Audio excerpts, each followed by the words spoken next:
जय हिंद, जय भारत। कैसे हो मेरे देश के वासियों। मैं हूँ गीता और रहती हूँ जर्मनी में, और मैं आपके साथ शेयर करूँगी हमारी लाइफ जर्मनी में। ये है जनवरी 2025 की शुरुआत और हम जा रहे हैं अपनी फ्रेंड के घर। मेरी फ्रेंड ने संडे के दिन यहाँ पे ब्रंच रखा है क्योंकि वो नए साल की शुरुआत एक ब्रंच से करना चाहती थी।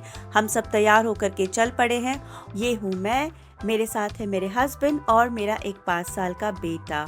इसकी शक्ल मैं ऑफ कोर्स नहीं दिखा सकती हूँ क्योंकि जर्मनी में हम फेसेस नहीं दिखाते, तो आपको सिर्फ मेरी शक्ल देखने को मिलेगी। ये है हमारे घर का रास्ता। मेरे फ्रेंड्स हमारे घर से बहुत ज़्यादा दूर नहीं रहते हैं, इसीलिए हम 5 से 7 मिनट में उनके घर ड्राइव करके पहुंच जाते हैं। जर्मनी की कड़कड़ाती हुई ठंड में हर साल हमको ये एहसास होता है कि हमें हमारे देश की माटी की कितनी ज़्यादा ज़रूरत है, लेकिन फिर जब दिल्ली की 50 डिग्री वाली गर्मियाँ याद आती है, फिर सोचते हैं नहीं यार, जर्मनी ही ठीक है। ये हूँ फिर से मैं अपने कैमरे का एंगल ठीक करते हुए। फर्स्ट टाइमर हूँ, इसलिए पता ही नहीं था कैमरा कैसे रखना है, और इसीलिए ऐसी जगह एंगल सेट करा है जहाँ पे मैं लड़की कम और फ्रॉक ज़्यादा लग रही हूँ। यहाँ मैं अपने हस्बैंड को कन्विंस कर रही हूँ कि वो मुझसे कुछ सीरियस टॉक करें, बट ऐसा लग नहीं रहा है कि वो ज़्यादा इंटरेस्टेड है इसमें। और ये हमारे एरिया का मार्केट, हमारे घर से बहुत पास में एक छोटा सा मार्केट है। It's not a main market, but हाँ, ज़रूरत की चीज़ें मिल जाती हैं दोस्त। ये है रास्ता श्लॉस के पीछे से। हमारे घर के पास में एक बहुत ही सुंदर श्लॉस है जो मैं आपको ज़रूर किसी एक दिन दिखाऊंगी। जर्मनी की सर्दियाँ जितनी खतरनाक होती है, यहाँ की समर्स उतनी ही वंडरफुल होती हैं बिकॉज इतना प्लेजेंट वेदर रहता है। ये हम ऑलमोस्ट उस जगह पे पहुँच गए हैं जहाँ पे मेरी फ्रेंड रहती है। सड़कें ना मोर और लेस सब जगह की एक जैसी दिखती है, इंफ्रास्ट्रक्चर भी यहाँ पे और मोर लेस सब एक जैसा ही दिखता है। और ये हम लोग ऑलमोस्ट पहुँच चुके हैं। ये मेरा बेटा है, मेरे हस्बैंड गाड़ी पार्क करने जा रहे हैं और हम लक्ष्य की तरफ बढ़ते हुए। एक बात तो है, जब भी हमारे देश के वासी बुलाते हैं हम ज़रूर जाते हैं, और जहाँ भी फ्री का खाना मिलता है हम ज़रूर खाते हैं। और इसी लालच में हम पहुँच चुके हैं अपने फ्रेंड के घर। और ये हमारा ब्रंच जिसमें है बहुत तरीके खाना। ये है मेरी पहली चाय। चाय हमारी बहुत फेवरेट है, चाय को हम कभी ना नहीं बोलते।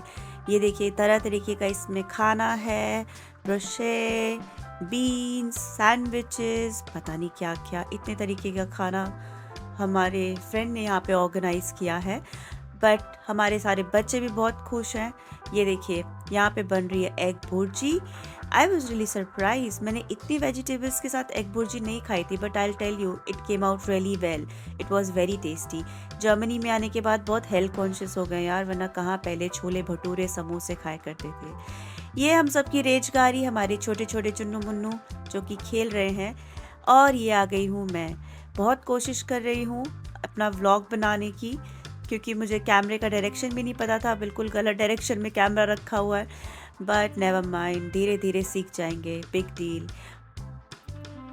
ये एक्चुअली एक ब्रंच था जो कि एक पॉटलक ब्रंच था। इसका मतलब ये है कि सब थोड़ा थोड़ा कुछ बना करके लाए थे, जिसमें अगर आप पूछोगे कि मैं क्या लेके गई थी, तो मैं लेकर के गई थी मफ़िन्स, और साथ ही साथ मैं लेकर के गई थी ब्रेड। ये अंडे बन के रेडी हो गए हैं, दे वर डिलिशियस। और यहाँ पर मैं हूँ, जैसा कि आप देख रहे हो मैंने बहुत लोगों के फेसेस ब्लर कर दिए हैं, क्योंकि जैसा मैंने पहले भी बताया जर्मनी में बहुत इश्यूज़ हो सकते हैं अगर मैं किसी का फेस दिखाती हूँ तो, और एक एक से रिटन कंसर्न में नहीं ली सकती। ये कोई मेरी तीसरी चौथी चाय है और भर भर के हम लोगों ने खा लिया है।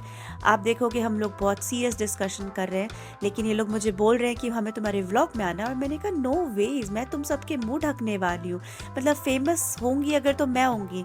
एक्चुअली प्रॉब्लम ये है, कल को पता नहीं है वीडियो चल गई तो पैसे मांग लेंगे, इसलिए मैंने कहा सबको ब्लर कर दो, दिखाने का ही नहीं है सबका फेस। और ये हम सारे पेरेंट्स बैठ करके बातें कर रहे हैं। देखो हम सबके एक एज के बच्चे हैं, तो हम सबकी एक तरीके की परेशानियाँ होती है। और अगले ही दिन पड़ी यहाँ पे क्या मज़े की बर्फ़, मतलब एकदम मज़ेदार। जब बर्फ़ पड़ती है एकदम रुई जैसी, बहुत मज़ा आता है, और उस पर चलने पे भी ना ऐसी कच कच कच कच आवाज़ आती है, तो बहुत मज़ा आता है। लेकिन जब 2-4 घंटे बाद वो बर्फ़ पिघल जाती है और सब स्लिपरी हो जाता है, तब बिल्कुल मज़ा नहीं आता है। आई यूजली थिंक कि अगर बारिश में भीगते हैं, धूप में सूखते हैं, तो बर्फ़ में क्या करते हैं। अरे यार, इसका जवाब ना आप मुझे कॉमेंट बॉक्स में दो। और एक समझने वाली बात ये भी है, जहाँ पे विंटर और बर्फ़ के टाइम पे सारे पेड़ झड़ जाते हैं, सूख जाते हैं। आई डोंट अंडरस्टैंड ये पेड़ हमेशा हरा-भरा कैसे रहता है। अभी आपको आगे मैं दिखाने वाली हूँ अपने बच्चे का कीटा, जो ऑफ कोर्स मैं बाहर से ही दिखा सकती हूँ। ये है कीटा और उसके ठीक सामने थे 3 स्नोमैन, एक मैं, एक मेरा हस्बैंड और एक मेरा बेटा। वीडियो पसंद आया हो, ना आया हो, लाइक कर दो, सब्सक्राइब कर दो, जो-जो करते हैं कर दो।